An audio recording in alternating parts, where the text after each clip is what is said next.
Good morning बच्चों। देखिएगा, ध्यान सुनिएगा। पिछले क्लास में मैं आप लोगों को क्या पढ़ा दिया था? इन्वायरमेंटल इश्यूज पढ़ाया था। इन्वायरमेंटल इश्यूज मतलब होता है पर्यावरण में कौन कौन से क्या होता है, आपका प्रदूषण होता है। ठीक है, आज मैं आप लोग को जो पढ़ाने जा रहा हूँ वो है आपका जेनेटिक्स। तो आज मैं आप लोग को जो जेनेटिक्स का पढ़ाऊंगा उसमें केवल बेसिक पढ़ाऊंगा, केवल आज बेसिक ही बताऊंगा जेनेटिक्स का।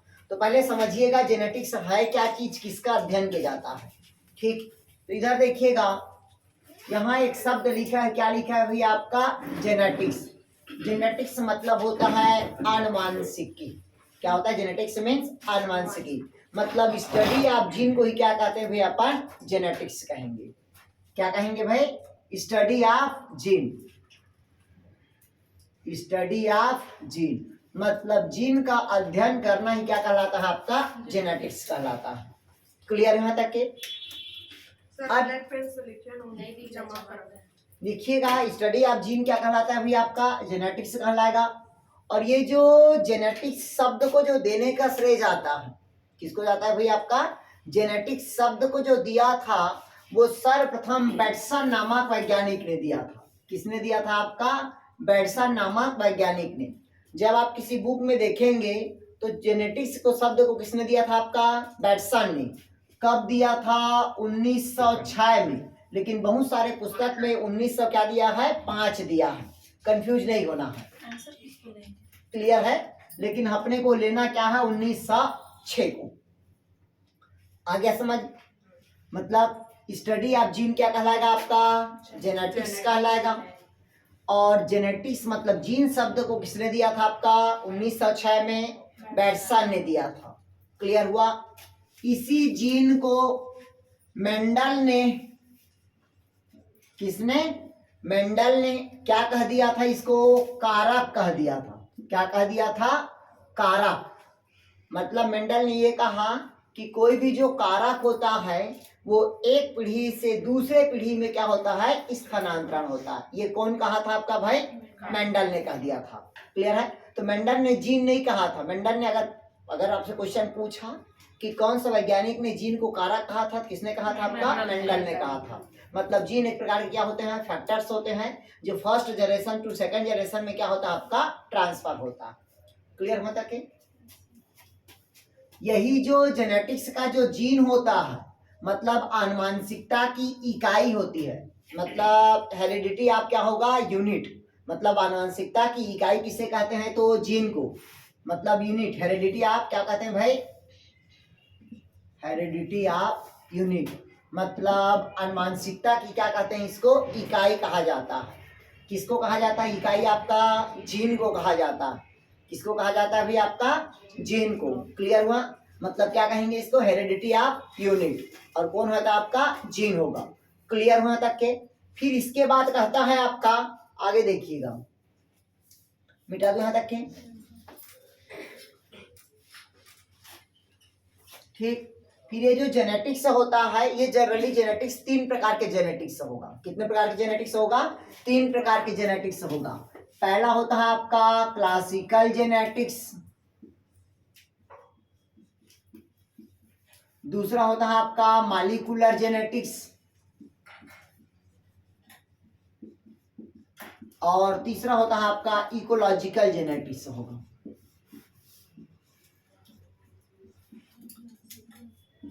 देखिएगा, मतलब जो जेनेटिक्स होगा वो जनरली कितने टाइप से होगा? तो आपका 3 टाइप्स होगा।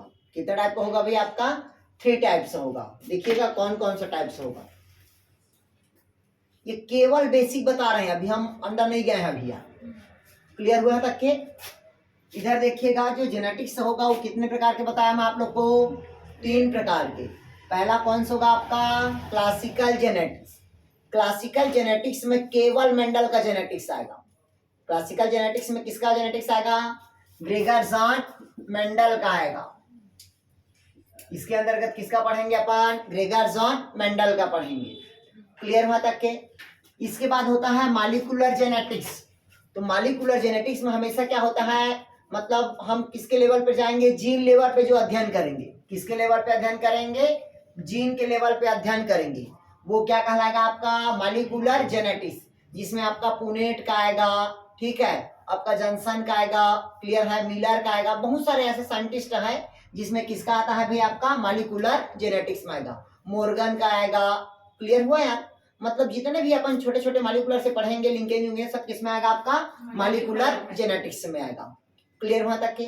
तीसरा होता है आपका इकोलॉजिकल जेनेटिक्स, तीसरा कौन होगा भाई आपका इकोलॉजिकल जेनेटिक्स, मतलब वायुमंडल में उपस्थित या इन्वायरमेंट में उपस्थित बहुत सारे ऐसे ऑर्गेनिज्म हैं या बहुत सारे ऐसे प्लांट्स हैं जिसका जीन क्या होगा अलग अलग होगा, और सभी का जीन का अध्ययन करना क्या कहलाएगा आपका इकोलॉजिकल जेनेटिक्स कहलाएगा, क्लियर हुआ तक के, आगे समझा तक के।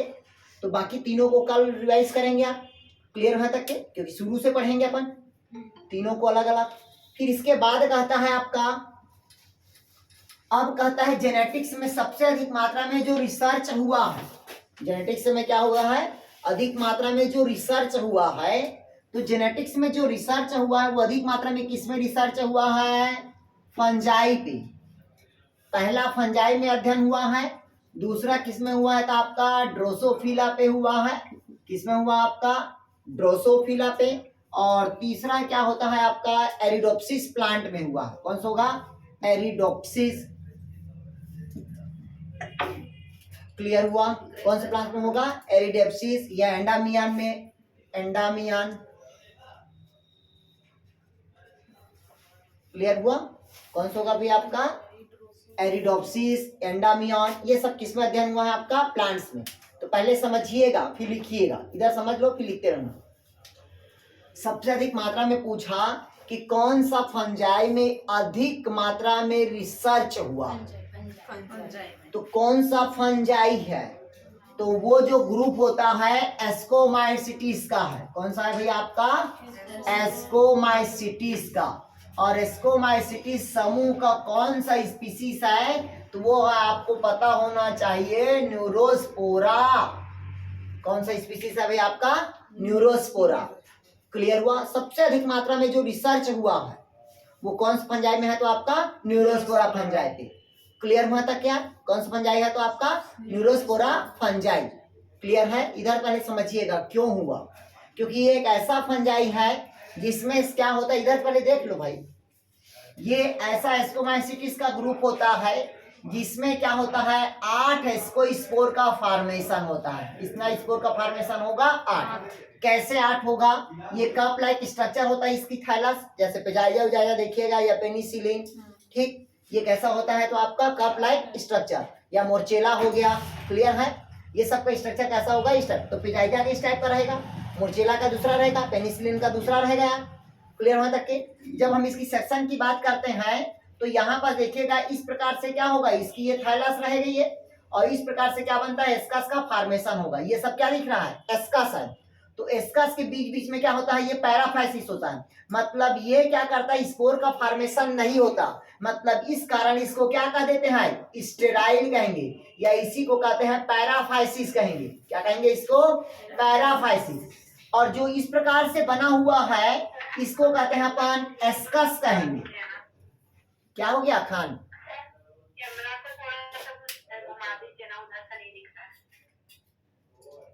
मतलब देखिएगा इस प्रकार के जो बना हुआ है, इस प्रकार से बना हुआ भी आपका, इस प्रकार के जो बना हुआ है वो क्या कहलाएगा हमारा एस्कस कहलाएगा, क्या कहलाएगा एस्कस, और यही जो एस्कस होगा जो किसमें भाग लेता है आपका फर्टाइल में भाग लेगा, क्लियर हुआ, मतलब ये उर्वर होगा, क्या रहेगा ये उर्वर, और ये जो रहेगा ये क्या कहलाएगा बंध्य कहलाएगा, बंध्य मतलब क्या कहलाएगा वो स्टेराइल कहलाएगा, क्लियर हुआ। और इसी एस्कस के अंदर में ही एस्कोस्पोर का फॉर्मेशन होगा, किसका फॉर्मेशन होता है एस्कोस्पोर का फॉर्मेशन होता है, और इसके अंदर पे जो एस्कोस्पोर बनता है वो टोटल कितना एस्कोस्पोर होता है 8 होता है, जिसमें से 4 क्या रहेगा आपका प्लस और 4 क्या रहेगा आपका माइनस, क्योंकि इसमें मेल और फीमेल क्या था दोनों रिप्रेजेंट करता है, इस कारण इसमें अधिक मात्रा में क्या हुआ है आपका रिसर्च हुआ।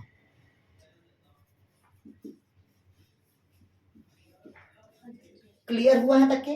अगर आपसे पूछेगा, क्योंकि सीक्वेंस देता है इसको, क्या देता है इसका सीक्वेंस, तो पहला कौन होगा आपका फंजाई, दूसरा क्या होगा आपका ड्रोसोफिला, और तीसरा अगर नाम नहीं दिया रहेगा तो क्या नाम दे देगा वो, प्लांट से दे देगा। क्लियर हुआ तक क्या? नहीं आया समझ, क्योंकि ये पौधा का नाम है। नहीं आया समझ? आगे यहाँ तक के समझ। दूसरा ड्रोसोफिला, जिसको पता है आपका, ड्रोसोफिला एक ऐसा चीज है जिसमें अधिक मात्रा में क्या देखा गया है, लिंकेज देखा गया है। देखिए पता है कि नहीं पता है। और इसको पादप जगत का क्या कह देते हैं, मतलब इसको प्लांट एनिमल दोनों का क्या कहा जाता है, एम्फीबियंस कहा जाता है। पादप का भी और एनिमल का। प्लांट का एम्फीबियंस तो है आपका ब्रायोफाइटा, नहीं है समझ, लेकिन प्लांट और एनिमल दोनों कंफ्यूज कर रहा है वहां पास से, तो दोनों का एम्फीबियंस कौन किसको कह देते हैं, ड्रोसोफिला को। तो दूसरा ड्रोसोफिला में भी बहुत रिसर्च हुआ है, क्योंकि ड्रोसोफिला का पंख अलग रहता है, किसी का साइज अलग रहता है, किसी का शेप अलग रहता है। क्लियर है तक क्या? और तीसरा किसमें अध्ययन किया गया है, तो आपका प्लांट्स में किया गया है। क्लियर हुआ? कौन सा प्लांट है, टेरिडोप्सिस प्लांट्स हो, और कौन होगा आपका एंडामियम। क्लियर है तक क्या? कोई डाउट कहीं पास या आ गया समझ यहाँ तक के? अगला देखिए,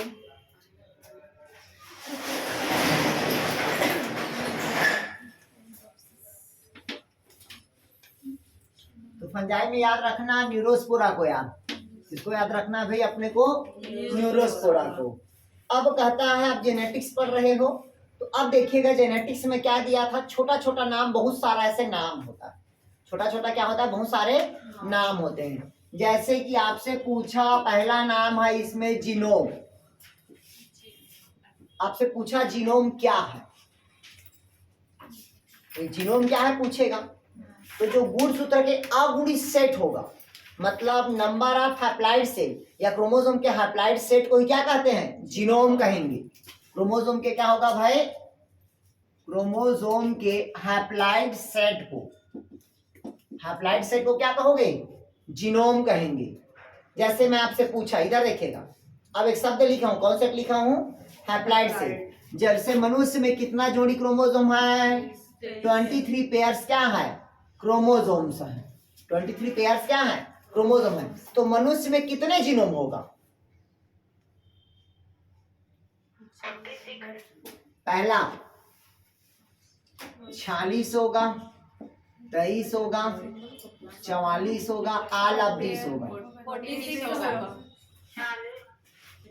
गधो गुड। ठीक, एक शब्द लिखा है, बोला था मैं सर हैप्लॉइड मतलब एक होता है। अभी जब से आपकी शादी नहीं हुई था, अकेली हूँ तो हैप्लॉइड हूँ, और शादीशुदा है तो डिप्लॉइड है। नहीं आया समझ? नहीं आया समझ? नहीं आया लगता समझ? अब आया समझ? मतलब ये नंबर ऑफ क्रोमोसोम अगर डिप्लॉइड है, जैसे मनुष्य में कितना है, 46 गुणसूत्र है। ठीक, तो 46 मतलब 2n बराबर क्या होगा, 46 है, तो 2n क्या हुआ, डिप्लॉइड हुआ। और n बराबर क्या लिखोगे, तो यहाँ पास लिखा है क्रोमोसोम के हैप्लॉइड सेट को क्या कहेंगे, आया समझ? मतलब जितना नंबर ऑफ क्रोमोसोम रहेगा उसका आधा क्या कहलाएगा, जीनोम कहलाएगा। आया कुछ समझ? नहीं आया? उधर संगीता नहीं आया? तो आपके बॉडी में कितना क्रोमोसोम है,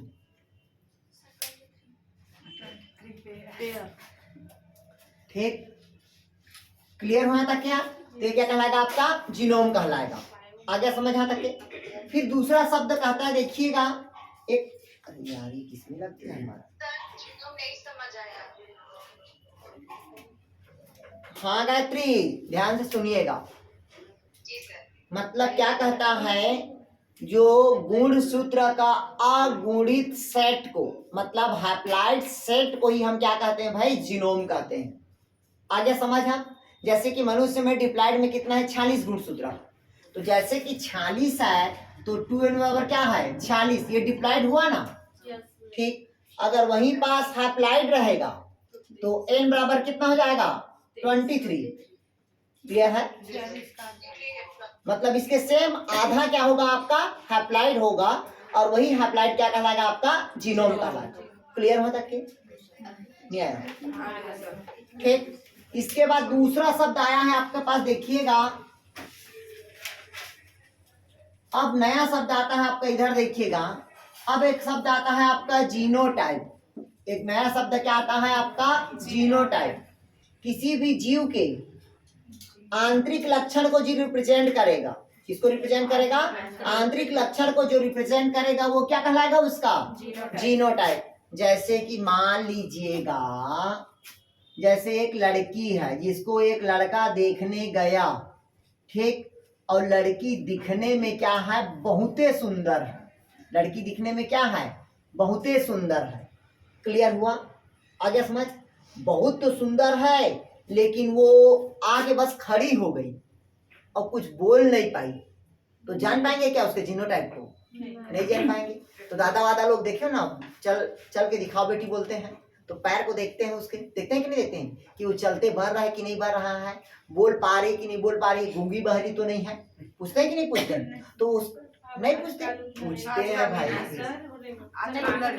देखते हैं अरे चलवा के मतलब चाय लेके ऐसे आओगे तो वो चलते हुए तो आया।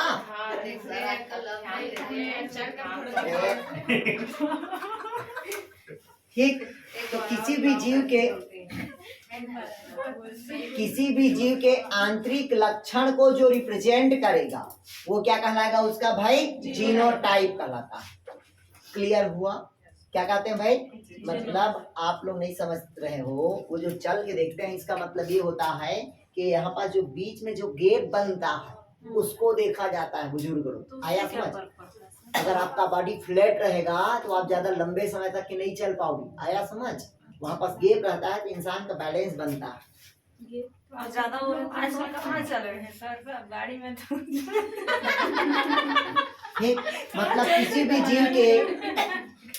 भी जीव के जो आंतरिक लक्षण को रिप्रेजेंट करेगा वो क्या कहलाएगा? जीनोटाइप। क्लियर हुआ था क्या? मतलब भाई पूछते हैं ना दादा परदादा को कोई जेनेटिक बीमारी तो नहीं है, कोई आपके घर में कोई बीमारी तो नहीं है, दादा कैसे हुआ, कैसे मर गया, पूछने का एक तरीका होता है। तो वो क्या होता है? वो जेनेटिकली मतलब डिसऑर्डर को रिप्रेजेंट कर रहा है। तो किसी भी जीव के आंतरिक लक्षण को जो रिप्रेजेंट करेगा वो क्या कहलाएगा? उसका जीनोटाइप कहलाएगा। क्लियर हुआ तक के? अगला होता है इसका फिनोटाइप। ठीक, तो किसी भी जीव के बाह्य रंग रूपों को जो अध्ययन करेंगे वो क्या कहलाएगा उसका भाई? फिनोटाइप। मतलब बाह्य लक्षण को जो प्रदर्शित करता है, किसको रिप्रेजेंट करेगा भाई? बाह्य लक्षण को जो रिप्रेजेंट करेगा वो क्या कहलाएगा उसका? फिनोटाइप कहलाएगा।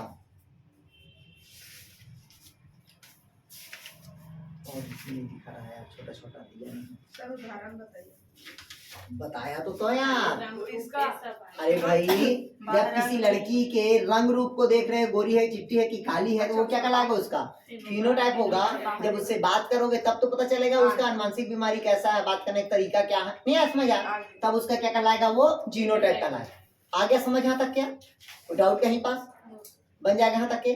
फिर अगला शब्द लिखिएगा यार, हाइब्रिड। इधर देखिएगा क्या कहता है भाई आपका? हाइब्रिड।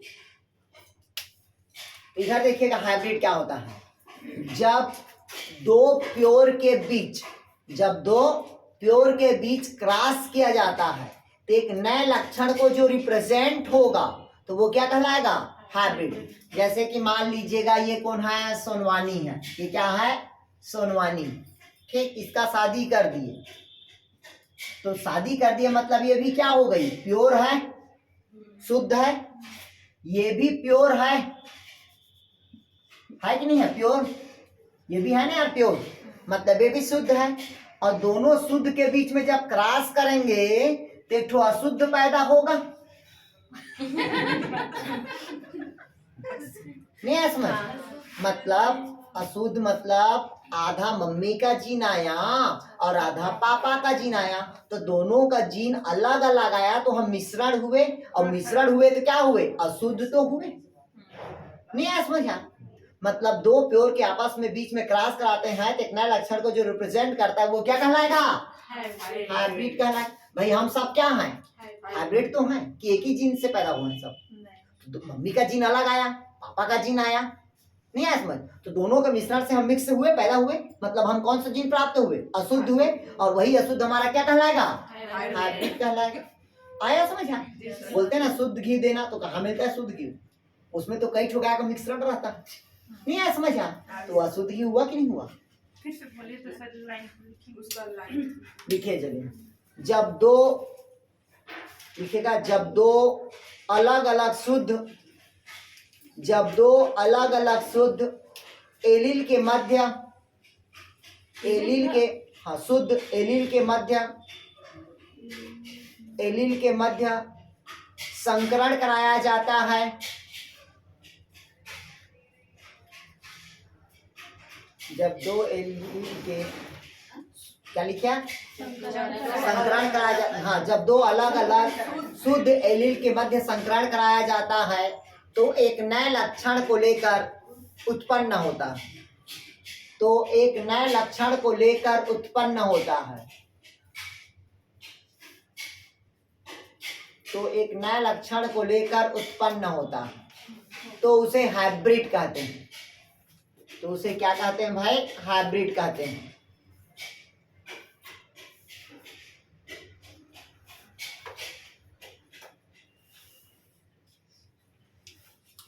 हो गया यहाँ तक, क्या क्लियर हुआ तक के? अगला शब्द लिखिएगा हाइब्रिडाइजेशन। तो पता है कि दो हाइब्रिड के बीच में जब क्रॉस कराएगा क्या कहलाएगा, वो हाइब्रिडाइजेशन होगा। क्लियर हुआ? तो अगला नाम, अगला शब्द लिखिएगा होमोजाइगस। किसका? हाइब्रिड का बहुत सारे प्लांट हैं, इधर देखिएगा, जैसे कि गेहूं, क्या है गेहूं, ठीक, गेहूं देखिएगा 2n बराबर कितना होता है, नंबर ऑफ क्रोमोसोम 2n, ठीक। एक और गेहूं है जिसका नंबर ऑफ क्रोमोसोम 2n बराबर कितना होता है 14। मतलब मान लीजिएगा गेहूं की वैरायटी होती, जैसे देखिएगा ये होता है टिट्रिकम मोनोकोकम,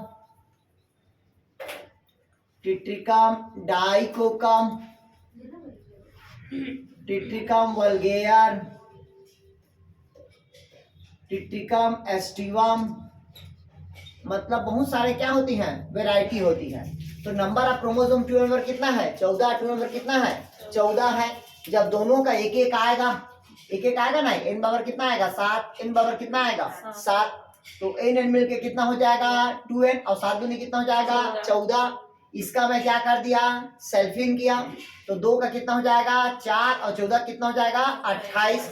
अब मान लीजिएगा 4n बराबर कितना हुआ 28 है, तो ये हाइब्रिड प्राप्त हुआ। अगर इसका मैं क्रॉस पुनः इसके साथ करता हूँ 2n बराबर कितने के साथ 14 के साथ, तो इसमें से कितना n आएगा 2n, इसमें से कितना आएगा 14, इसमें से कितना आएगा n बराबर 7, तो 14 7 कितना हो जाएगा 21, तो 3n बराबर कितना हो जाएगा 21। और इसका मैं पुनः फिर सेल्फिंग किया तो 3 का कितना हो जाएगा 6n, और 21 का कितना हो जाएगा 42। तो गेहूं को किस नाम से जाना जाता है, तो हेक्साप्लॉइड के नाम से। क्लियर हुआ? नहीं आया समझ? आगे पढ़ोगे इसको, पूरे पढ़ोगे ना क्रोमोसोम में इसको। क्लियर हुआ? नहीं आया समझ? नहीं आया? इसको देखिए 2n है तो डाइप्लॉइडी, 3 है तो क्या होगा ट्राइप्लॉइडी, 6 है क्या होगा हेक्साप्लॉइडी, वो सब पढ़ाऊंगा, ऑक्टाप्लॉइडी पेंटाप्लॉइडी सब पढ़ाऊंगा। क्लियर हुआ है तक के? नहीं आया? अभी हम सिर्फ क्या बता रहे हैं उसका बेसिक, मतलब जो शब्द क्या क्या शब्द है उसको बताते जा रहे हैं। क्लियर हुआ तक के यार?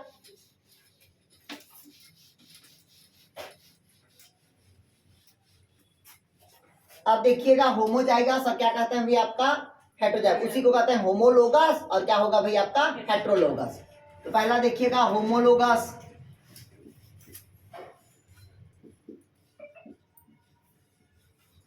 हेटेरोलोगस। इधर देखिएगा जब दो गैमेट, इधर पहले समझ लीजिएगा, जब दो गैमेट सेम सेम होगा, जब दो गैमेट्स क्या होगा सेम सेम होगा, तब उसे हम क्या कहते हैं भाई होमोलोगस। जैसे कि मान लीजिएगा 2 लड़की हैं, 2 लड़की मतलब एक कुर्रे है और दूसरा क्या है सोनवानी है, जिसका रंग, जी दोनों का रंग रूप क्या है एक समान है, और दोनों लड़की हैं, इसका क्या कहेंगे, इसको होमोलोगस कहेंगे। क्या कहेंगे इसको, होमोलोगस। क्लियर हुआ? नहीं समझ? जैसे कि अभी देखिएगा एक चलन चल रहा, एक चलन मतलब समझ रहे हो, जैसे कि 2 लड़के हैं, कैसे हैं 2 लड़के, तो जब 2 लड़के एक साथ जा रहे हैं तो बोल देते हैं देखो गे जा रहा, बोल देते हैं कि नहीं बोलते हैं, अरे बोलते हैं ना गे जा रहा है कि नहीं जा रहा है। दो ऐसी 2 लड़कियां जा रही है तो बोलते हैं देखो लेस्बियन जा रही है। क्लियर हुआ? मतलब लेस्बियन और गे का मतलब होता है कि अगर 2 एक साथ जा रहे हैं और दोनों एक ही लिंग को धारण किए हुए हैं तो उसको हम गे या मतलब क्या बोलते हैं लेस्बियन बोल सकते हैं। आया समझ, क्योंकि दोनों एक ही लिंग को धारण किए हुए हैं, इस कारण उसको हम क्या कहेंगे, आप होमोलोगस भी कहेंगे। आया समझ है, हमको फर्क नहीं पड़ेगा, बोलेगा कि देखो दो गे जा रहे हैं, बोलेगा नहीं आया समझ, क्योंकि दोनों एक ही लिंग को धारण किए हुए हैं। ठीक, इस कारण उसको हम होमोलोगस भी बोल सकते हैं और गे भी बोल सकते हैं। आया समझ, नहीं आया क्या? अरे यार तेरा दिमाग कहाँ है यार, अभी शादी की बात बोल रहे हैं क्या हम? सेम सेम भाई, अभी दोनों लड़की हो तो सेम सेम हो, अब वो शादी करना ना करना वो तो आप लोग के ऊपर डिपेंड करता है। मतलब जब दो अलग अलग रहेंगे तब उसे क्या कहते हैं भाई, अपन हेट्रोलोगस कहते हैं। जब दो आपस में समान है क्या कहलाएगा, वो होमोलोगस, और जब दो अलग अलग है क्या कहलाएगा, वो हेट्रोलोगस कहलाएगा। क्लियर हुआ तक क्या? उसी प्रकार से देखिएगा, इसको होमोजाइगस भी बोल सकते हैं और दूसरा क्या बोल सकते हैं, हेट्रोजाइगस। प्लांट में हमेशा क्या होता है, होमोलोगस और हेट्रोलोगस की बात होती है, ठीक। और एनिमल में हमेशा क्या होता है, होमोजाइगस और हेट्रोजाइगस की बात होगी। होमोजाइगस और किसकी बात होती है भाई, आपका हेट्रोजाइगस की। तो ध्यान से समझिएगा, प्लांट में हमेशा लोगस की बात होगी, किसकी बात होगी, लोगस की, और एनिमल में हमेशा किसकी बात होगी, जाइगोस की बात होगी। क्लियर हुआ था क्या? आया उधर क्या मतलब अंडे, ठीक। हाँ, पौधे में क्या होगा, होमोलोगस हेट्रोलोगस होगा, ठीक। और इसमें क्या होगा भाई आपका, होमोजाइगस और हेट्रोजाइगस। क्लियर हुआ तक के? कोई डाउट कहीं पास है? नहीं है समझ, पक्का बन जाएगा। हाँ, अब अगला नया शब्द देखो आप,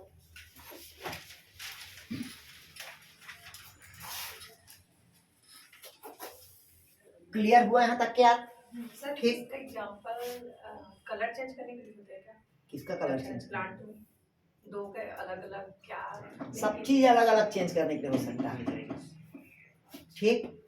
हर चीज अलग अलग हो सकता है भाई। जहाँ सेक्सुअल रिप्रोडक्शन की बात होगी, दो अलग अलग गैमेट्स की बात होगी, वहाँ एक नया कैरेक्टर पैदा होगा ना। जैसे कि मम्मी देखिएगा, मम्मी चिट गोरी है, सर प्लांट में बताइए। ठीक। पौधा का बीज एकदम क्या है, गोल है, राउंड है। अभी क्रॉस बताएंगे, बता देंगे पूरे, ठीक। इधर देखिए, अब कहता है, ये तो हो गया आपका जेनेटिक्स का। अब रियल में मतलब ये रहता कहाँ है, जीन उन कहाँ रहता है, उसको पहले समझिएगा। सबसे पहले हम बात कर रहे हैं, किसकी बात कर रहे हैं, सेल की बात कर रहे हैं। किसकी बात कर रहे हैं, सेल। तो सबसे पहले देखिएगा, एक सेल बना हुआ, ये सेल या प्लांट सेल हो सकता है या क्या हो सकता है आपका, ये एनिमल सेल होगा। क्योंकि जेनेटिक्स में ध्यान से सुनिएगा, जेनेटिक्स में दोनों हम एक साथ पढ़ाएंगे, अलग अलग हम नहीं पढ़ाएंगे, नहीं आया समझ। इसीलिए हम दोनों का एग्जांपल देते हुए जाएंगे, प्लांट और एनिमल दोनों का।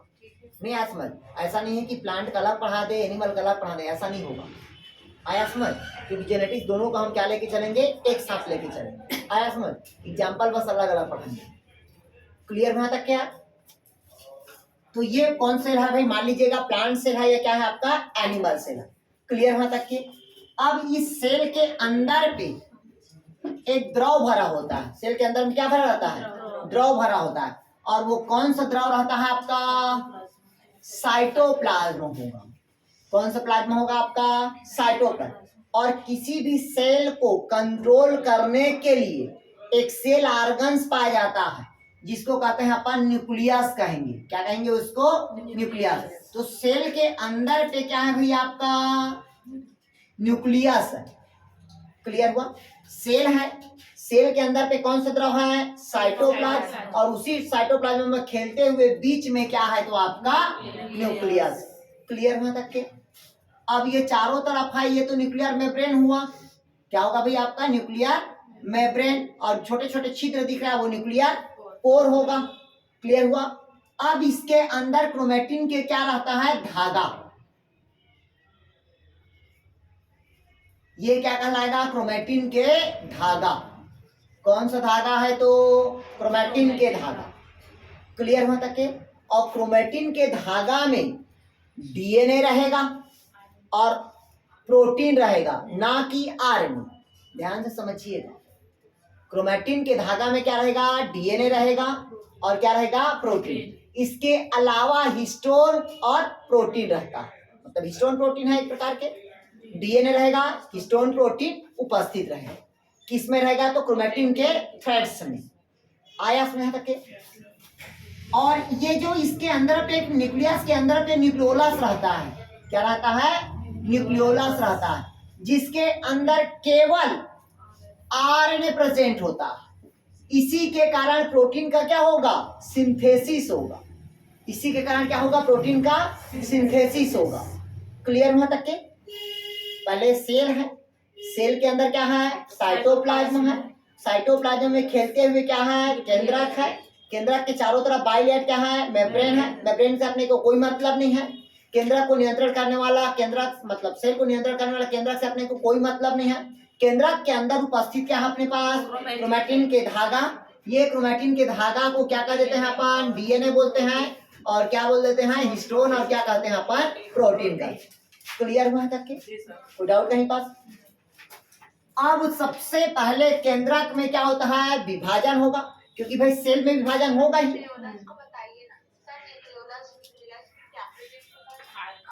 अरे भाई, न्यूक्लियस मतलब केंद्रक में रहता है डीएनए, हिस्टोन, प्रोटीन रहेगा। और केंद्रिका में क्या रहेगा? केवल आरएनए। और आरएनए के कारण क्या होता है? प्रोटीन का सिंथेसिस होता है। क्लियर हुआ? और इसी के कारण सेल का क्या होता है? डिवीजन होता है। क्लियर हुआ तक के? हाँ, क्योंकि डीएनए, हिस्टोन और प्रोटीन, वो क्रोमो, इसमें पूरा रहेगा ना, हिस्टोन प्रोटीन रहेगा। क्रोमैटिन और क्रोमैटिन में रहेगा ना डीएनए, हिस्टोन प्रोटीन है। उसमें भी रहेगा न्यूक्लियर, क्या न्यूक्लियोलस में नीचे में रखते हैं, जस्ट बगल में। क्रोमैटिन। अरे कभी ये पूरा केंद्रक है रे। केंद्रक के अंदर हो गया। तो केंद्रक के दोनों इसमें डीएनए तीनों में पाया जाएगा, मतलब दोनों में पाया जाएगा। आप क्रोमैटिन थ्रेड्स हो जाएगा। पहले समझिए, ये केंद्रक हुआ। हाँ, इसके अंदर क्रोमैटिन कैसे? पूरे धागा है। ये पूरे धागा को क्या कहते हैं? क्रोमैटिन कहते हैं। और इसी क्रोमैटिन के अंदर क्या रहता है? डीएनए और हिस्टोन प्रोटीन रहेगा। अब आया समझ आता के? मतलब डीएनए, हिस्टोन, प्रोटीन मिलकर ही क्या बनाता है? क्रोमैटिन का फॉर्मेशन करता है। ठीक। अब इसके अंदर पे जो ऐसे ऐसे सिंगल दिख रहा है, गोलाकार संरचना, वो क्या कहलाएगा? न्यूक्लियस। क्योंकि इसमें न्यूक्लियर मेम्ब्रेन क्या रहता है? एब्सेंट रहता है। और इसमें क्या रहता है? तो आपका आरएनए। इसी के कारण सेल का क्या होगा? डिवीजन होता है। और आपको पता होना चाहिए, आरएनए या राइबोन्यूक्लिक एसिड वाला।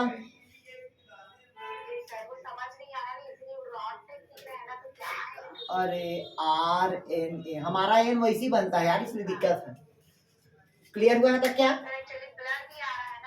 एक बार कट के फिर जुड़ो आर गायत्री। यहां तक समझ आया? अब आगे बढ़े। अब देखिए, अब इसके सबसे पहले सेल पे क्या होता है? विभाजन होता है। सेल पे क्या होगा?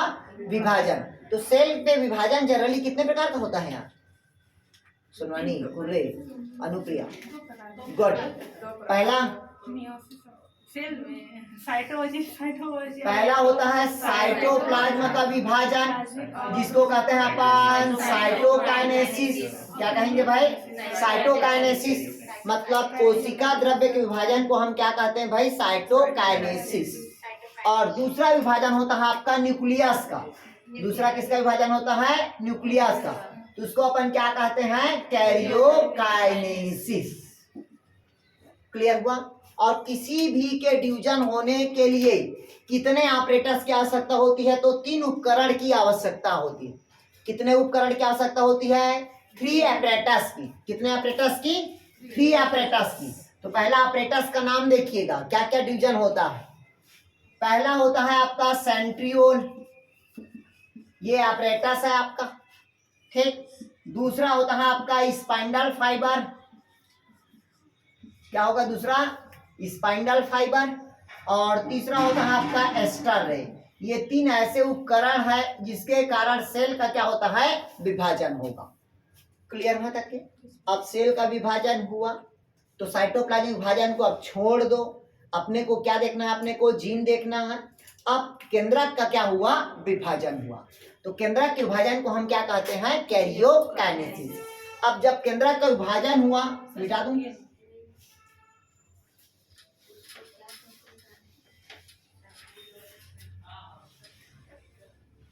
इधर देखिए। अब स्पाइंडल फाइबर, एस्टर रे, और क्या होता है आपका सेंट्रीओल। क्लियर हुआ तक? क्या 3 रहता है यहाँ पर तक के? तो अपन देख रहे हैं क्या चीज को देख रहे हैं भाई? अपन केंद्रक के विभाजन को। केंद्रक के विभाजन को हम क्या कहते हैं आप? कैरियोकाइनेसिस। अब देखिए ध्यान से समझिएगा।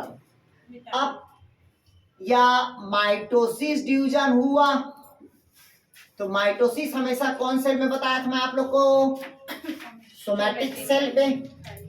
और दूसरा कौन सेल होगा आपका? मियोसिस, जो कौन सेल पे होगा बताया था? जनरेटिव सेल पे। क्लियर है? मतलब जनन सेल पे। क्लियर हुआ? तो मैं पहले बता दिया था जिसका शादी नहीं हुआ है, ठीक, उसके में अभी तक के कौन से डिवीजन हुआ है? माइटोसिस। और जिसका शादी हो गया है और बच्चा हुआ है, ठीक, तब उसके शरीर पे कौन से विभाजन हुआ है आपका? मियोसिस। क्लियर हुआ? और जरूरी नहीं कि बच्चा हुआ ही हो, ठीक, अगर शादी हो गया है तो फर्टिलाइजेशन हुआ होगा तो उसके बॉडी में कौन सा विभाजन हुआ है? मियोसिस। क्लियर हुआ? और शादी के पहले सिर्फ कौन सा विभाजन होता है आपके बॉडी पे? माइटोसिस होगा। आ गया समझ? ठीक, अगला देखिए। जब कोई भी कोशिका का विभाजन हुआ तो पहले न्यूक्लियस का विभाजन हुआ, जब विभाजन हो गया तो अब विभाजन के बाद देखिएगा प्रोफेज आता है मेटाफेज। तो जो क्रोमोसोम स्पष्ट रूप से अपने को जो दिखाई देता है, कैसा दिखाई देता है? क्रोमोसोम अपने को स्पष्ट रूप से जो दिखाई देता है वो कौन सा अवस्था पे दिखाई देता है बताया था मैं? मेटाफेज अवस्था में क्रोमोसोम स्पष्ट रूप से क्या होगा? दिखाई देगा। क्लियर हुआ है? देखिए ध्यान से समझिएगा। अगर आपसे पूछा कि क्रोमोसोम किस अवस्था पे दिखाई दिया, कौन सा अवस्था पे दिखाई दिया? मेटाफेज। कौन सा अवस्था में दिखाई देता है? मेटाफेज। तो मेटाफेज किस किस अवस्था में दिखाई देगा? तो माइटोसिस डिवीजन के मेटाफेज में दिखाई देगा और मियोसिस डिवीजन के दोनों अवस्था पे दिखाई देगा। आया समझ? अरे गद हो, समसूत्र मतलब होता है, पहले होता है समसूत्री विभाजन। समसूत्री विभाजन की कौन सा अवस्था पे दिखाई दिया? मेटाफेज में। दूसरा कौन सा विभाजन होता है? अर्धसूत्री विभाजन। तो अर्धसूत्री विभाजन में 2 होता है, पहले मियोसिस फर्स्ट, बीच में इंटरकाइनेसिस और मियोसिस सेकंड। तो मियोसिस फर्स्ट के 4 अवस्था होता है। पहला प्रोफेज फर्स्ट, प्रोफेज की 5 अवस्था, leptotene, zygotene, pachytene, diplotene, diakinesis. फिर डाइकाइनेसिस के बाद दूसरा अवस्था आता है मेटाफेज फर्स्ट। फिर मेटाफेज फर्स्ट में क्रोमोसोम दिखाई दिया, फिर एनाफेज क्या होगा? फर्स्ट, फिर टेलोफेज क्या होगा? फर्स्ट। फिर दोनों विश्रामावस्था में जाएगा जिसको कहते हैं इंटरकाइनेसिस। फिर उसके बाद कूदते हैं किधर? आपका मियोसिस सेकंड। तो मियोसिस सेकंड में पुनः क्या होगा? प्रोफेज सेकंड और मेटाफेज सेकंड। तो मेटाफेज के सेकंड में भी दिखाई देगा, मतलब कुल मिला के क्रोमोसोम किस किस अवस्था पे दिखाई दिया? तो समसूत्री विभाजन के मेटाफेज में और अर्धसूत्री विभाजन के मेटाफेज फर्स्ट और मेटाफेज सेकंड में दिखाई देगा। बट सेंट्रोमियर का विभाजन अर्धसूत्री में नहीं होता। आया समझ? एक चीज याद रखना, अर्धसूत्री में कभी भी सेंट्रोमियर का विभाजन नहीं होता, केवल समसूत्री में ही क्या होता है? सेंट्रोमियर का विभाजन होता। आ गया समझ? नहीं आया? पक्का? गुड। अब इधर देखिए, अब क्रोमोसोम स्पष्ट रूप से दिखाई दिया। क्यों मनीषा, तबियत ठीक हुआ? सर्दी खांसी?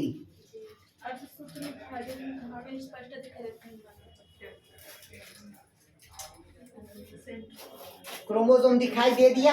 अब इधर देखिएगा, जैसे क्रोमोसोम दिखाई दिया, जरा पहले समझ लो भैया, ये क्रोमोसोम दिखाई दिया आपको, क्लियर हुआ यार? ये क्रोमोसोम दिखाई दे दिया ना। अब जरूरी नहीं कि सब क्रोमोसोम ऐसे ही रहे, नहीं है समझ? सबका साइज से बिहेवियर क्या रहेगा? अलग अलग रहेगा। आया समझ तक के? तो ये क्रोमोसोम अपने को दिखाई दिया।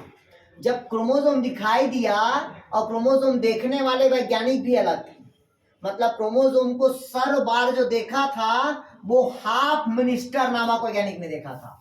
किसने देखा था? हाफ मिनिस्टर नामक वैज्ञानिक ने सर्वप्रथम क्रोमोसोम को देखा था। कौन सा प्लांट में देखा था? तो ट्रेंड स्कैंटिया का प्लांट में देखा था। क्लियर हुआ तक के? जबकि क्रोमोसोम के साइज और शेप का जो अध्ययन कर दिया था वो किसने किया था? स्ट्रासबर्गर ने किया था। तो ये बाकी सब को मैं आगे पढ़ाऊंगा, टेंशन मत लो। अभी हम सिर्फ क्या देख रहे हैं, कहाँ अध्ययन करते हैं उसको देख। तो क्रोमोसोम अपने को दिखाई दे दिया। अब क्रोमोसोम के अंदर क्या होता है? क्रोमेटिन कैसे धागा होता है, क्योंकि भाई क्रोमेटिन के धागा ही टूटा है, तभी क्रोमोसोम का क्या हुआ है? निर्माण हुआ है। इसके अंदर पे और धागा नुमा क्या है? संरचना है। इसी धागे नुमा संरचना पे ग्रेनुलर दानेदार क्या होता है? संरचना होता है। कैसा संरचना रहता है? ग्रेनुलर दानेदार संरचना। ये ग्रेनुलर दानेदार क्या होता है? संरचना। और इसी ग्रेनुलर दानेदार संरचना को हम एक नया नाम देते हैं, जिसको क्या कहते हैं? जीन कहते हैं, जो एक पीढ़ी से दूसरे पीढ़ी में क्या होता है? ट्रांसफर होता है। क्लियर हुआ तक के? इसीलिए जो जीन को मापने वाला होता है, यंत्र होता है, उसको कहते हैं सेंट्री ऑफ मोर्गन कहते हैं। मतलब मोर्गन का सेंट्री मापन बोलते हैं उसको। क्लियर है? अगर पूछा जीन के मापने वाले यंत्र को क्या कहते हैं? सेंट्री ऑफ मोर्गन कहते हैं। क्लियर हुआ? सेंट्री ऑफ मोर्गन, जीन को मापने वाले यंत्र को सेंट्री ऑफ मोर्गन कहते हैं, या सेंट्री का मोर्गन कहते हैं, या उसी को बोल देते हैं यूनिट ऑफ मोर्गन भी बोलते हैं। कंफ्यूज नहीं होना, सेंट्री ऑफ मोर्गन या यूनिट ऑफ मोर्गन कहते हैं। क्लियर? सेंट्री ऑफ मोर्गन या यूनिट ऑफ हाँ, या यूनिट ऑफ मोर्गन कहते हैं। क्लियर हुआ तक के? इधर देखिए, अब जीन समझ आ गया? आ गया जीन यहाँ तक के? अब कहता है क्रोमोसोम के जो बाहर पेलिकल का लेयर टूट गया, क्रोमोसोम का बाहर का पेलिकल का लेयर क्या हो गया? टूट गया। तो क्रोमेटिन के धागे अलग निकल गया। जब क्रोमेटिन के धागे अलग निकल गया तो इसको नया नाम दे देते हैं। क्या नाम दे देते हैं? डीएनए देते हैं। क्या नाम देते हैं? डीएनए। क्लियर हुआ तक के? अगर यही डीएनए का साइज छोटा छोटा छोटा छोटा हो गया, बहुत छोटा छोटा हो गया, तो उसको नया नाम दे देते हैं डीएनए चिप्स बोल देते हैं। क्या बोलते हैं? DNA chips. अगर डीएनए अलग अलग एरिया पे है, नहीं है समझ, दो इन्वायरमेंट में, इन्वायरमेंट ए इन्वायरमेंट बी में है, अलग अलग है, तो उसको नया नाम दे देते हैं अपन माइक्रोरेस बोलते हैं। क्या बोलते हैं उसको? माइक्रोरेस। क्लियर हुआ? और डीएनए चिप्स से थोड़ा सा बड़ा रहेगा तो उसको कहते हैं प्रोब, डीएनए प्रोब बोलते हैं। क्या बोलते हैं? DNA probe. तो ये नया नया शब्द देखने को मिलता है, ध्यान समझिएगा। सबसे छोटे पार्ट्स को हम क्या कहते हैं? DNA chips. डीएनए चिप्स बड़े को क्या कहते हैं? DNA probe. अलग अलग इन्वायरमेंट्स में है तो उसको क्या कहते हैं? माइक्रो रेस का। क्लियर हुआ है तक के? नहीं आया समझ?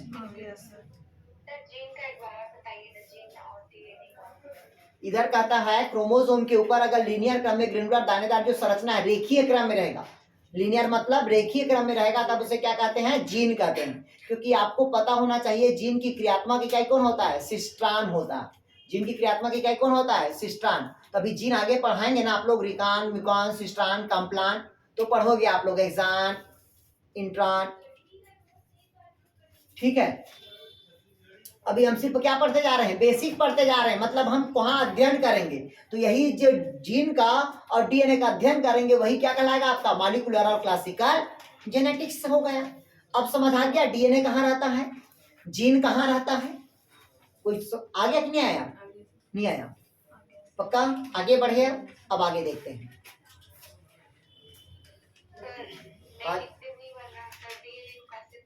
चलिए लिखिएगा, डीएनए के सबसे छोटे पार्ट्स को या डीएनए के सबसे छोटे खंड को डीएनए चिप्स कहते हैं। लिखिएगा डीएनए के सबसे अच्छा डीएनए को बताए। अरे डीएनए को डिफाइन कैसे करोगे? पूछेगा डीएनए क्या होता है? डीऑक्सीराइबोन्यूक्लिक एसिड होता है।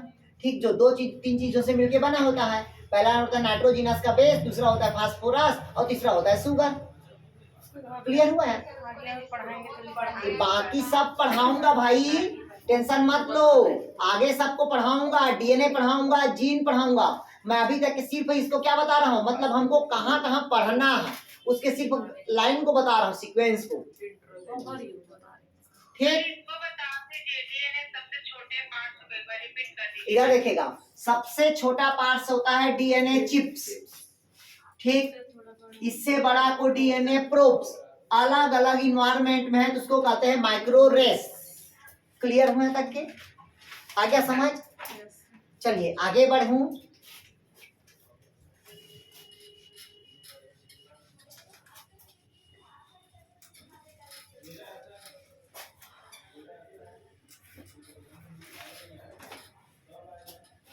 अब इधर देखिएगा, क्लियर हुआ यहां तक क्या? अब आपके जो सिलेबस में है, ठीक, वो अधिकतर किसको दिया हुआ है भाई आपका?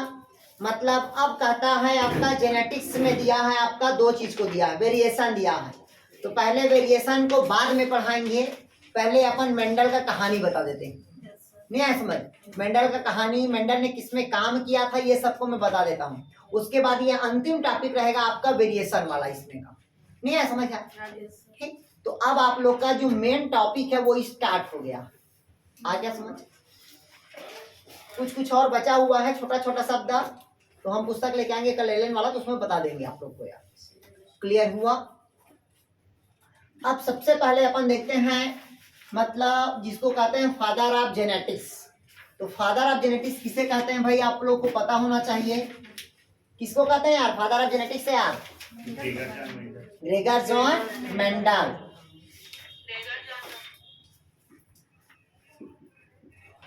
फादर ऑफ जेनेटिक्स किसको कहते हैं भाई? Gregor John Mendel.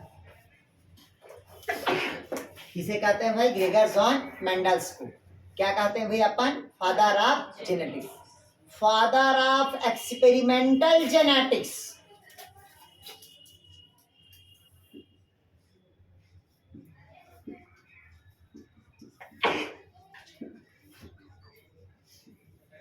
लिखिएगा फादर ऑफ एक्सपेरिमेंटल जेनेटिक्स।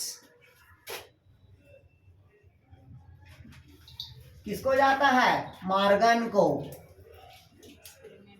लिखिएगा फादर ऑफ एक्सपेरिमेंटल जेनेटिक्स किसको जाता है? मॉर्गन को। और किसमें अधिक मात्रा में एक्सपेरिमेंट किया है ये? तो ड्रोसोफिला पे।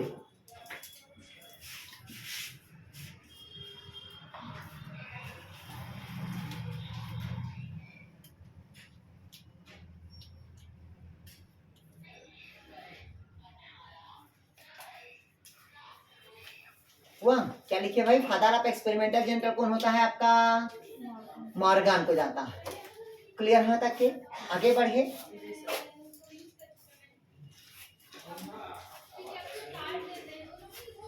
अब देखते हैं अपन सीधा कहानी किसका देखते हैं भाई अपन? मेंडल का कहानी बताता हूं मैं आप लोग को कि मेंडल का जन्म कैसे हुआ, कहाँ का था, कैसा है, क्या है। ठीक, इधर देखिएगा, ये देखिएगा मेंडल्स जिसको कहते हैं फादर ऑफ क्या कहते हैं भाई अपन? जेनेटिक्स कहते हैं। और फादर ऑफ जेनेटिक्स क्यों कहते हैं वो आप लोग को पता होना चाहिए।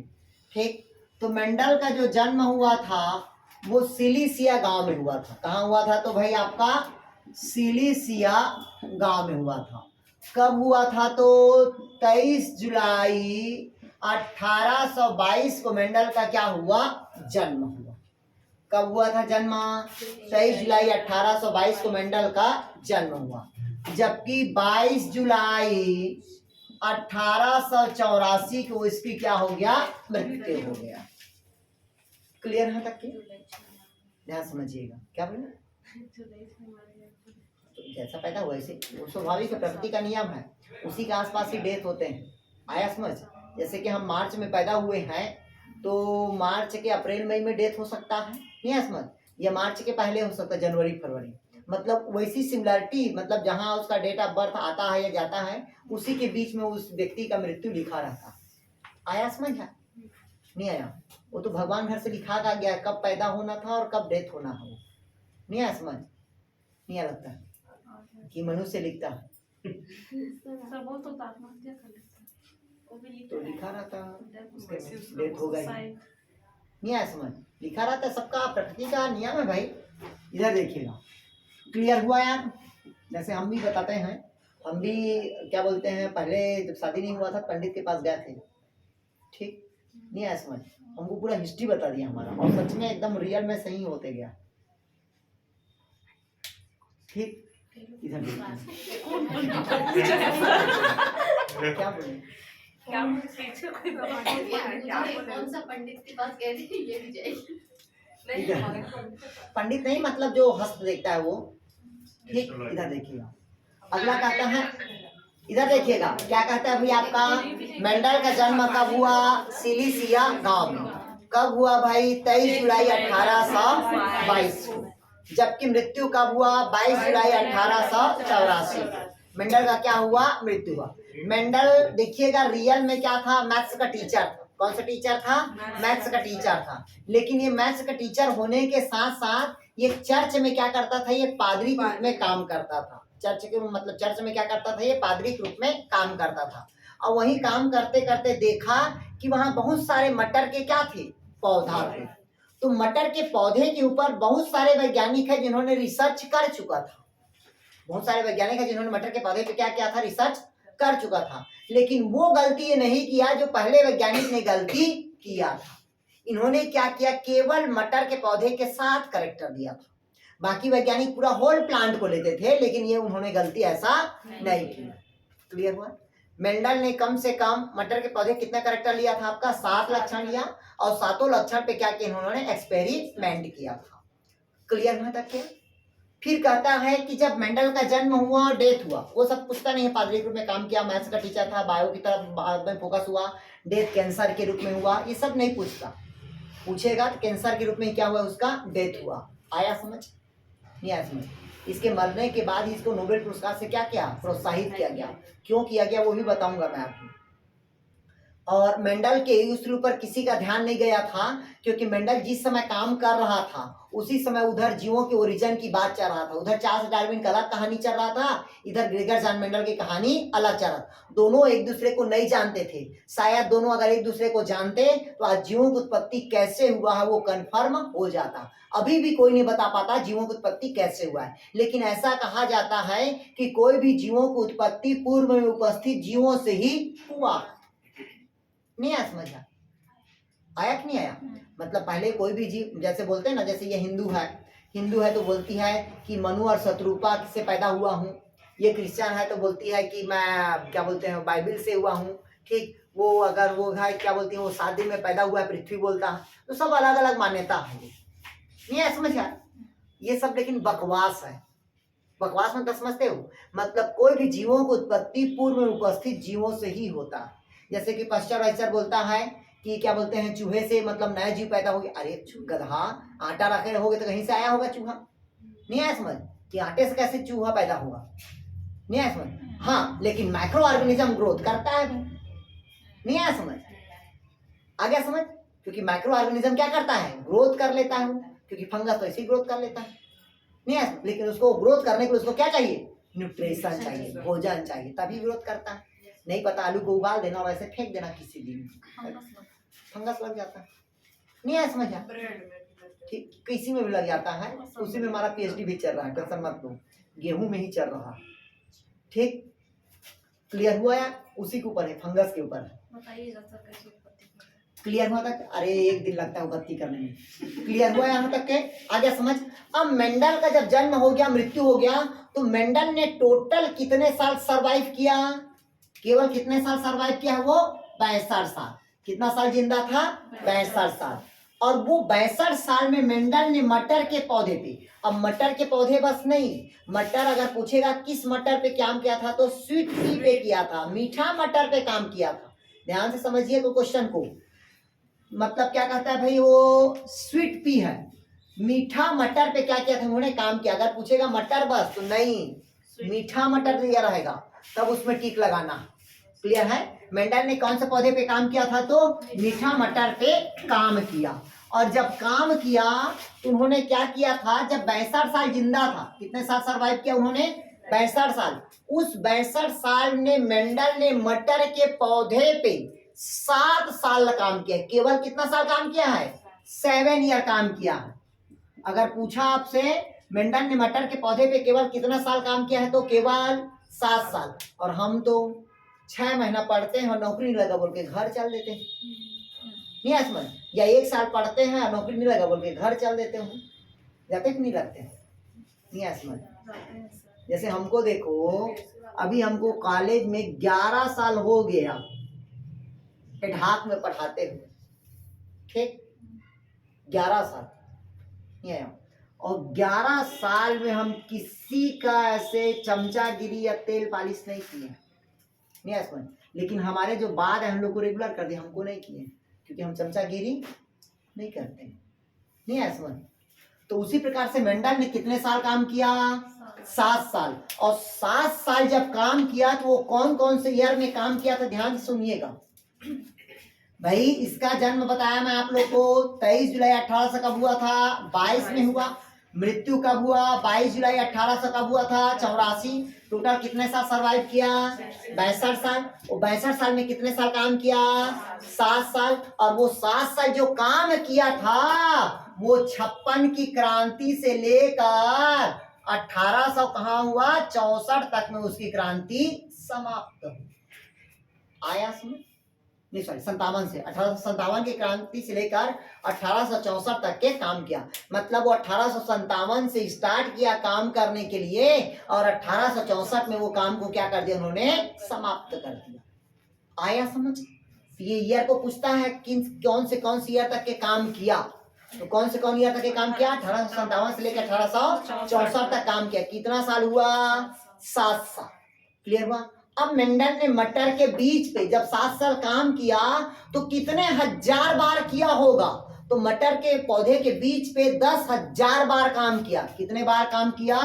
10,000 बार। मतलब बताने का तात्पर्य यही था कि हम कोई भी एक काम को करते हैं तो यहाँ छोड़ देते हैं, ठीक। तो उन्होंने कितने बार काम किया? 10,000 बार काम किया। तब उसे फादर ऑफ क्या कहते हैं? जेनेटिक्स कहते हैं। क्लियर हुआ? अब बेचारा 1884 में क्या हो गया? निपट गया, ठीक। भाई मेंडल ने, अभी उस करेक्टर देखेंगे 7 करेक्टर कौन कौन था वो सब बताऊंगा अभी मैं, ठीक। अब वो तो नहीं लग रहा कहानी बोर्ड पे लग रहा है। क्लियर हुआ? मतलब 1887 कब हुआ? 1864 में। कितने साल काम किया बताया? 7 साल। और 7 साल में काम किया, मटर के बीच पे कितने हजार बार काम किया? 10,000 बार काम कर लिया। अब 10,000 में काम करने के पश्चात इस बेचारे का धीरे से कैंसर व्यक्ति में क्या हो गया? डेथ हो गया, ठीक। मटर के पौधे में पूरे 7 करेक्टर देखा, 3 नियम देखा, वो सब पढ़ाऊंगा अभी मैं, ठीक। अब बेचारे का क्या हो गया? डेथ हो गया, ठीक। अब डेथ हो गया या मर गया तो इसके 7-8 साल बाद 3 वैज्ञानिक आए। कितने वैज्ञानिक आए? 3 वैज्ञानिक। कितने वैज्ञानिक आए भाई आपका? 3 वैज्ञानिक। पहला वैज्ञानिक था आपका ह्यूगो डबरिस, दूसरा था आपका कार्ल लकोरेंस, तीसरा आपका सेंट मार्क। इधर देखिएगा, पहला था हॉलैंड का, दूसरा जर्मनी का और तीसरा ऑस्ट्रिया का। क्लियर है? इधर देखिएगा, अगर आपसे क्वेश्चन पूछा मेंडल के मरने के उपरांत कितने वैज्ञानिक आए थे, तो कितने वैज्ञानिक आए थे? 3 वैज्ञानिक। पहले वैज्ञानिक का नाम क्या था? ह्यूगो डबरिस। पहला वैज्ञानिक क्या था भाई आपका? ह्यूगो डबरिस। दूसरा कौन था आपका? कार्ल लकोरेंस। और तीसरा कौन है आपका? Saint Mark. कौन है आपका? Saint Mark. इधर समझिएगा तीनों को। पहला ह्यूगो डबरिस, उत्परिवर्तन की खोज किसने किया था? ह्यूगो डबरिस ने। उत्परिवर्तन को किसने दिया था? तो ह्यूगो डबरिस। कहाँ का पूछता है तो हॉलैंड का। दूसरा कौन है आपका? कार्ल लकोरेंस, तो कहाँ है आपका? जर्मनी का है, ठीक। तो जो डीएनए को जो कल्चर करके जो ग्रो कराया जाता है, मतलब जिसमें डीएनए को क्या करते हैं? रेप्लिकेशन के जाता है, वो कौन सा वैज्ञानिक है? कार्ल लकोरेंस है। कहाँ का है वो? जर्मनी का।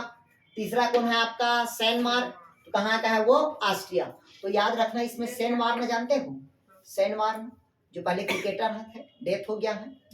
अरे खिड़की बाल वाला, खिड़की बाल सेंट मार्क, ठीक। तो वो ऑस्ट्रिया का था, तो ऑस्ट्रेलिया का था और ये क्या है? ऑस्ट्रिया। बस लेकिन नाम याद रखना, ये सेंट मार्क है, वो सेंट वार्न था। ये सेंट मार्क है।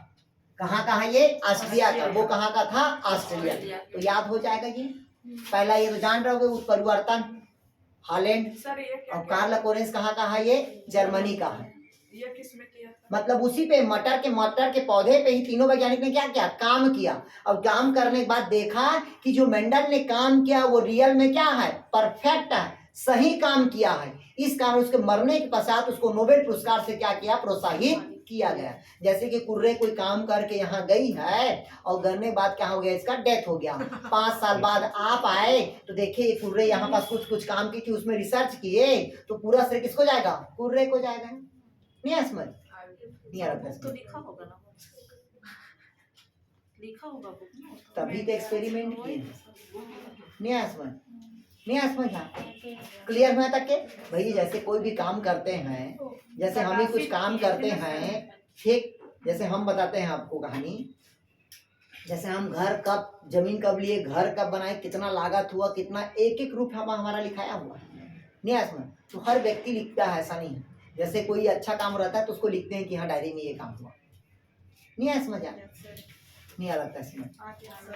क्लियर हुआ तक के, तो ये समझ आया। अब देखिएगा, अब मेंडल ने मटर के पौधे पे हर कितना लक्षण देखा था, बताया था 7 लक्षण। अब देखिएगा कौन कौन सा लक्षण है।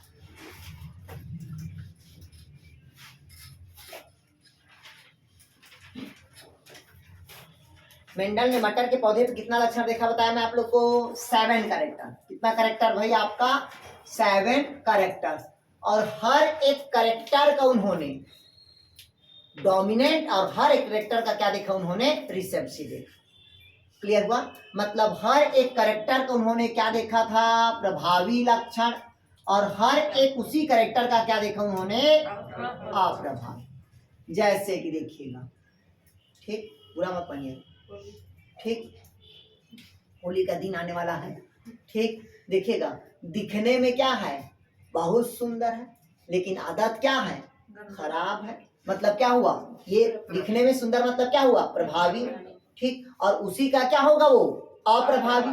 नहीं है समझ, मतलब एक ही कैरेक्टर का प्रभावी होगा और दूसरा क्या होगा, उसका अप्रभावी। तो इन दोनों को, प्रभावी और अप्रभावी को, मेंडल ने एक नया नाम दिया था, जिसको क्या दिया था, ट्रैट। क्या नाम दिया था, ट्रैट। अगर आपसे पूछा ट्रैट क्या है, तो कोई भी क्या होता है, जीन के जो बाह्य लक्षण रहेगा वो, और जो जिसके प्रभावी और अप्रभावी रहेगा उसे क्या कहते हैं, ट्रैट कह दिया था। अगर हाँ, दोनों को एक साथ क्या कह दिया था, ट्रैट कह दिया था। आ गया समझ यार, तो कंफ्यूज नहीं होना। अगर पूछेगा ट्रेट क्या है, तो ट्रेट क्या है उसका भाई, प्रभावी और अप्रभावी लक्षण है। क्लियर हुआ है तक क्या, नहीं आया समझ। हेलो, फोन वालों को ना,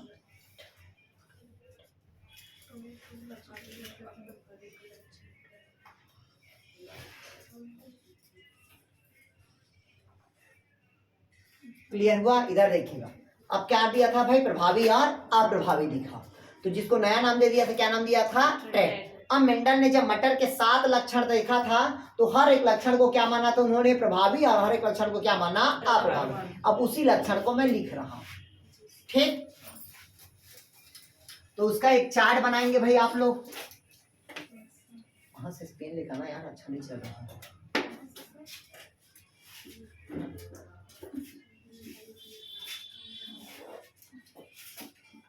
हाँ, डोमिनेंस दिखाई दिया, डोमिनेंस और रिसेप्शन, इसको नहीं बताया ना अभी।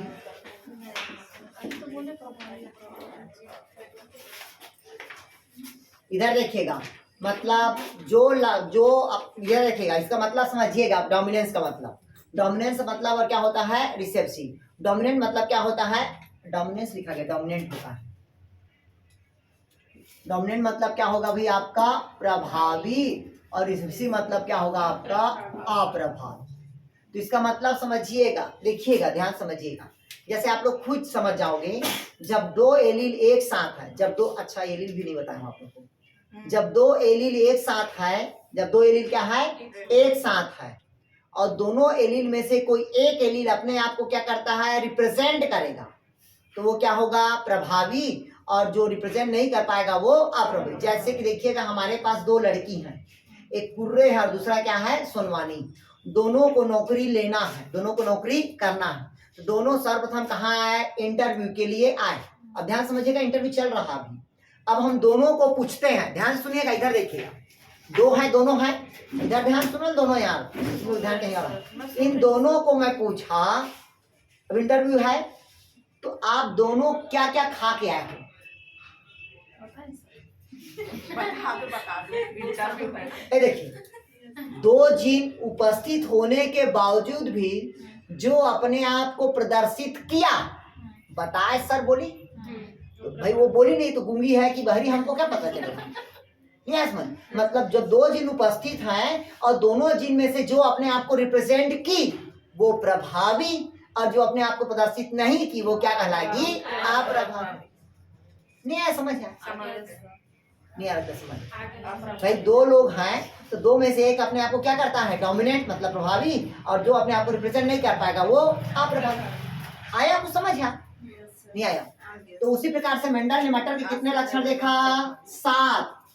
पहला लक्षण देखिए गया, पहला कोई भी पौधे का पहला क्या करेगा? उन्होंने प्लांट की लेंथ देखा, मतलब मटर के बीज का पहले क्या देखा था? लेंथ। मतलब उन्होंने स्टेम का क्या देखा? आपका लेंथ, मतलब लंबाई देखा। क्या देखा उन्होंने? लंबाई, मतलब प्लांट का लेंथ। इधर समझिएगा, प्लांट का लेंथ। तो एक क्या था आपका? लंबा था, और दूसरा क्या था आपका? बौना। तो लंबे को क्या कह दिया उन्होंने? टॉल कह दिया। क्या कह दिया उन्होंने? टॉल। और जो छोटा था उसको क्या दे दिया उन्होंने? ड्वार्फ कर दिया, मतलब बौनापन कर दिया। क्लियर हुआ? मतलब मटर का एक पौधा क्या है आपका? बड़ा है, नहीं समझ, और एक क्या है भी आपका? छोटा। क्लियर हुआ यार? तो जो बड़ा हुआ वो क्या कहलाएगा आपका? टॉल, और जो छोटा है वो ड्वार्फ। इसी ड्वार्फ और टॉल को एक साथ क्या कह देते हैं? ट्रैक्ट कह देते हैं। आया कुछ समझ? नहीं आया? तो पहला प्लांट का क्या देखा उन्होंने? लेंथ। क्लियर हुआ तक के? दूसरा, अब कोई भी पौधा की जब लंबाई हो गया तो पौधे में लंबाई के बाद क्या लगेगा? स्टेम के बाद क्या लगेगा?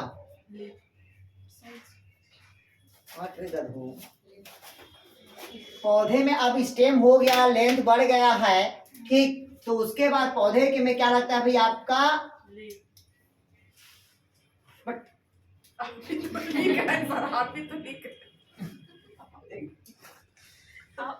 अप्रभावी हो गया सर। अच्छा, फ्लावर। ठीक। पहला होता है प्लांट का क्या देखा उन्होंने? लेंथ। और दूसरा पौधे का क्या देखा? फ्लावर देखा। दूसरा पौधे का क्या देखा? फ्लावर। तो फ्लावर पे अलग अलग चीज देखा। तो पहला फ्लावर का क्या देखा उन्होंने? पोजीशन देखा। पहला फ्लावर का क्या देखा? पोजीशन, मतलब पुष्प के लगने का क्रम देखा। ठीक, पुष्प के लगने का क्रम। एक पुष्प यहाँ लगा और एक पुष्प यहाँ लगा, इसको तोड़ोगे? गुड, नीचे का तोड़ोगे। पहले चना रहता है खाने के लिए, पहले गोल गोल को पहले उठाते हो, छोटे छोटे बाद में उठाते हो।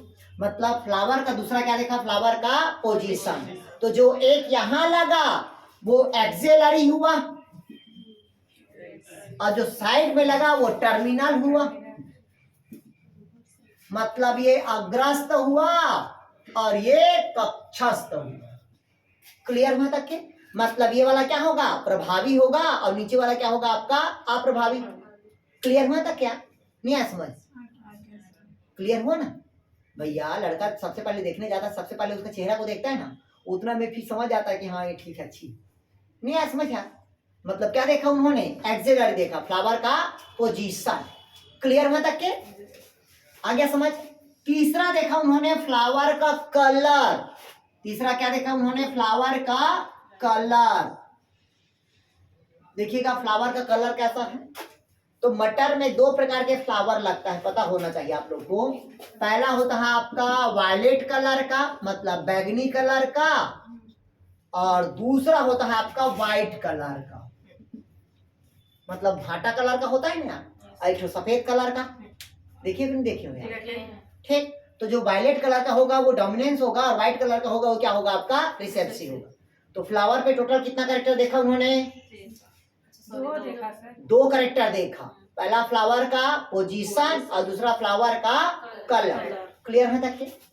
अब फ्लावर के बाद जो चौथा आता है, फ्लावर के बाद क्या लगेगा? पॉड लगेगा। पॉड मतलब फल। ठीक।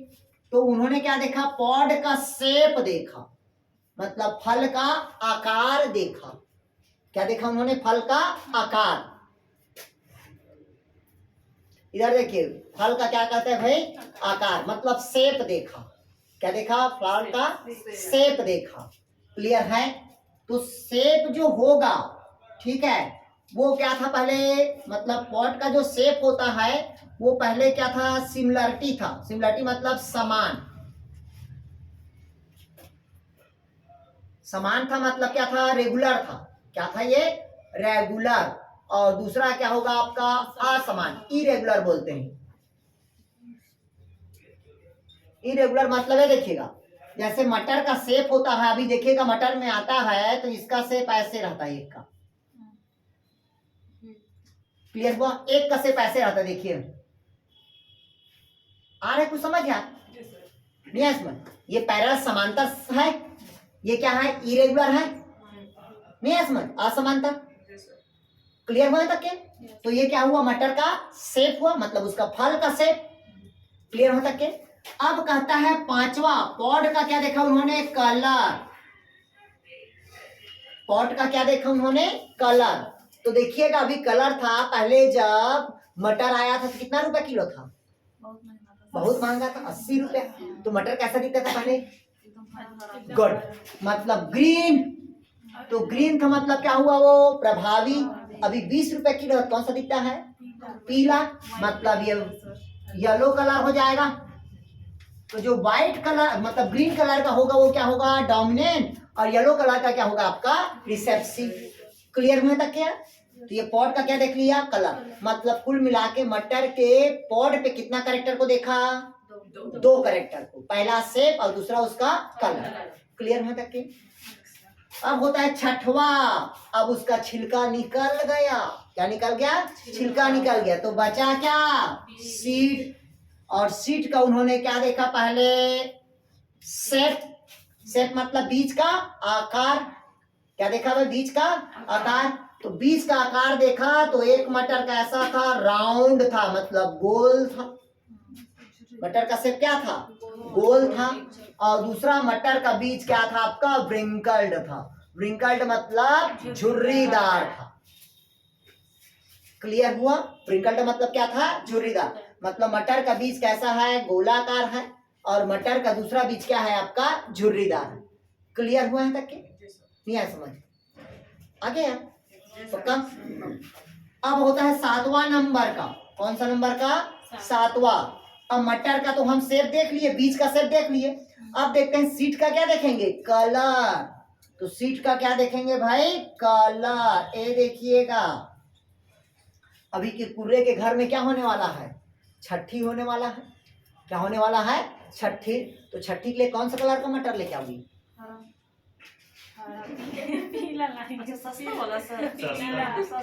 अरे घर में जब छठी है, चना चरपटी बनने वाला है, तो पीला मटर आता है। ठीक, मतलब सीट का कलर कौन सा होगा आपका, येलो कलर। गोल है लेकिन पीला है। ठीक, नहीं है समझ। और सब्जी बनाना है पनीर के साथ, तो हरा लेके आओगे, ग्रीन लेके आओगे, तो ग्रीन क्या होगा उसका, अप्रभावी। अब इधर समझिएगा, एक बार में रटाएगा आप लोग से। ठीक, मतलब टोटल मेंडल ने मटर के पौधे पे कितना कैरेक्टर देखा, 7 कैरेक्टर। तो स्टेम में मतलब पौधे की लंबाई में कितना कैरेक्टर, 1 कैरेक्टर। फ्लावर में कितना कैरेक्टर, 2 कैरेक्टर। उसके पौधे मतलब फल में कितना कैरेक्टर, 2 कैरेक्टर। बीज पे कितना कैरेक्टर, 2 कैरेक्टर। तो मेंडल ने मटर के सीड पे कितना कैरेक्टर देखा, 2 कैरेक्टर। क्लियर हुआ। अब उसके पॉट पे कितना कैरेक्टर पूछेगा, तो मेंडल ने मटर के पॉट के कौन सा शेप को डोमिनेंट कहा था, समांतर को। नहीं आया समझ। अब वहीं से अंदर से क्वेश्चन पूछता है, अब ऐसा क्वेश्चन नहीं पूछता, आया समझ, मतलब किसको डोमिनेंट माना, किसको रिसेप्सिव माना। नहीं आया समझ। मंडल ने मटर के बीज के कौन कौन से 2 कैरेक्टर को प्रभावी माना था,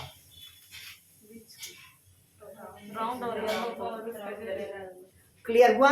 मतलब मटर का बीज कैसा होना चाहिए? गोल होना चाहिए और कलर कैसा होना चाहिए? पीला, तब वो क्या होगा? प्रभावी। आया समझ? नहीं आया? मतलब पहला क्या होगा? मटर का लेंथ हुआ, दूसरा फ्लावर का पोजीशन, फ्लावर का कलर, फ्लावर खत्म, बचा क्या? पॉड, मतलब पॉड आया तो उसका शेप और उसका कलर, वो भी खत्म, छिलका निकल गया तो बचा क्या? बीज, और बीज में क्या रहेगा? एक तो गोल है और दूसरा क्या है आपका? पीला। वो प्रभावी और चपटा, और हरा रहेगा वो क्या होगा? आपका। आया समझ?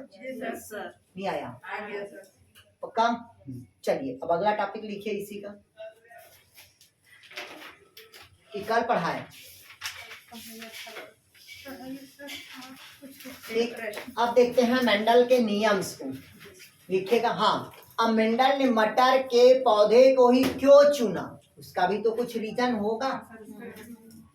तो भाई शादी करोगे तो किसी को तो चुनोगे ना, तो उसका पर्टिकुलर कुछ तो रीजन होगा, तभी तो पसंद करोगी। तो उसी प्रकार ने मेंडल ने मटर के पौधे को ही क्यों चुना? हाँ चलिए आप लोग बताएंगे भाई क्यों चुना उसको। चलिए सबा,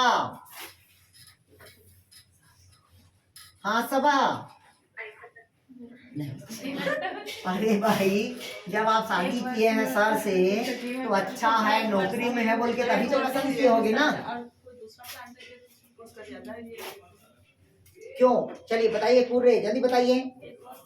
पहला कहता है मेंडल ने मटर के प्लांट को ही क्यों सेलेक्ट किया? उसका कुछ तो नियम होगा सेलेक्ट का। चलिए बताइए पहला क्यों सेलेक्ट किया? एक वर्षीय मतलब एनुअल प्लांट। गुड। दूसरा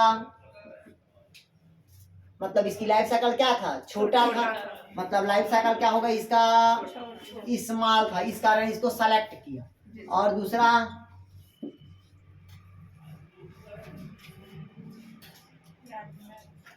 गधो, अरे भैया इसमें मेल और फीमेल दोनों एक साथ है ना, मतलब फ्लावर क्या हुआ?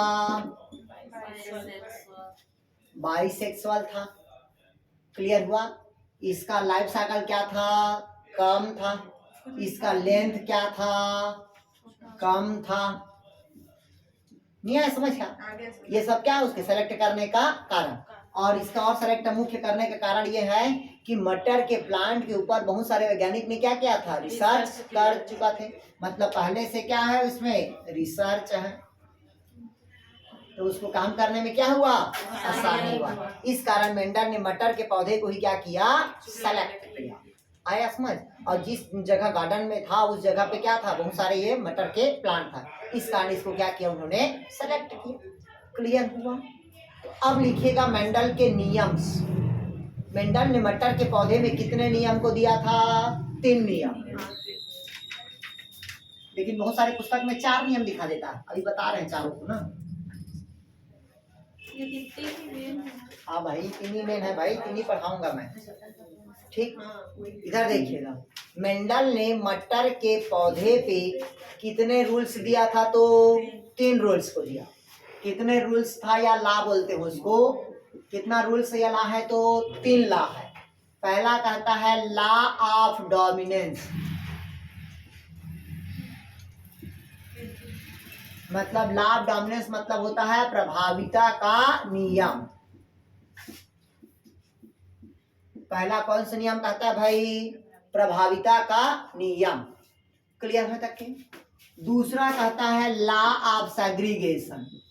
लॉ ऑफ सेग्रीगेशन मतलब पृथक्करण का नियम। कौन सा नियम कहता है? पृथक्करण का नियम, जिसको कहते हैं लॉ ऑफ सेग्रीगेशन। इसे ही कहते हैं लॉ ऑफ प्यूरिटी कहते हैं। Law of purity. Law of purity मतलब समझते हो? शुद्धता की पहचान।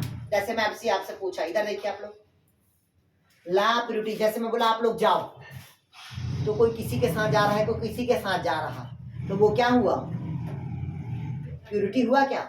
वो सिर्फ क्या हुआ? मतलब क्या हुआ? पृथक्करण का नियम हुआ।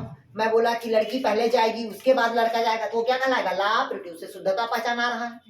नहीं है समझ? तीसरा होता है आपका law of independent assortment. Law of independent assortment, मतलब कहता है स्वतंत्र अभ्यूहन का नियम। क्या लिखे सर लास्ट में? Independent assortment, ASSARTMENT, assortment, assortment, स्वतंत्र अपव्यूहन का नियम, अपव्यूहन का नियम। क्लियर हुआ? मेंडल ने टोटल कितना नियम दिया था? तो 3 नियम। पहला प्रभाविता का नियम, दूसरा पृथक्करण का नियम, और तीसरा क्या दिया है भाई आपका? इंडिपेंडेंट असॉर्टमेंट, मतलब स्वतंत्र अभ्यूहन का नियम। ठीक है, बच्चे